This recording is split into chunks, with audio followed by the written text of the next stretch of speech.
Nisy kosa ny lanonana ara-pitsarana izay notanterahana teny amin'ny fitsarana tamin'ny androany. Napetraka tamin'ny fomba ofisialy ary nanao fianianana ihany koa io atoandro io ny filoha vaovao ny fitsarana an-tampony dia ny mpitsara Rakotonavalona Ranary Robertson. Volaravavy no mitondra ny akon'izay sary mamra Samuel Etrany. Fototry ny tsy fandriam-pahalemana, ny tsy fanajana ny lalàna sy ny tsy fampiarana izany araka ny tokony ho izy. Hoy ny mpitsara Rakotonavalona Ranary Robertson nandritra ny lanonana fametrahana azy eo amin'ny toeran'ny filoha vaovao ny fitsarana tamin'ny androany teny Nisy. Everiny fa andraikitry ny rehetra ny fanajana ny lalàna ary anisany manana andraikitra ao anatin'izany ny fitsarana tampony. Ny ametraka fitsarana avy amin'ny rehetra ary ho an'ny rehetra ny tanjona, hoy ny mpitsara Rakotonavalona Ranary Robertson.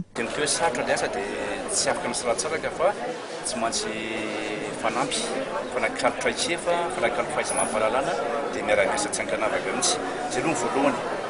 Dia ny faharoa dia apetraka zany ny fitsarana matanjaka eo amin'ny lafiny hoe toerana zany rehefa misy fanamboarana zao toerana amboarina eto amin'ny alalan'ny fafana misokatra dia izay dra olona manakambara dia tsy tapinambava fa raisina avokoa satria ny fitsarana dia an'olona rehetra.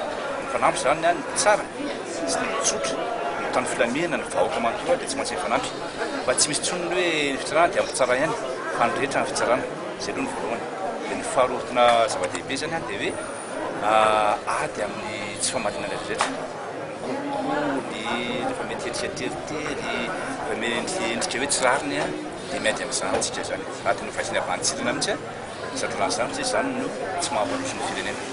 Ny mpitsara Rakotonavalona Ranary no filoha vaovao ny fitsarana tampony. Izy no mandimbo ny mpitsara Ravelotsalama Bertoli ary io maraina io no nanova ny filoha vaovao ny fitsarana tampony fianianana teo anatrehan'ny mpitsara namany sy manam-pahefana sivily sy miaramila tonga teny amin'ny fitsarana tampony Nisy.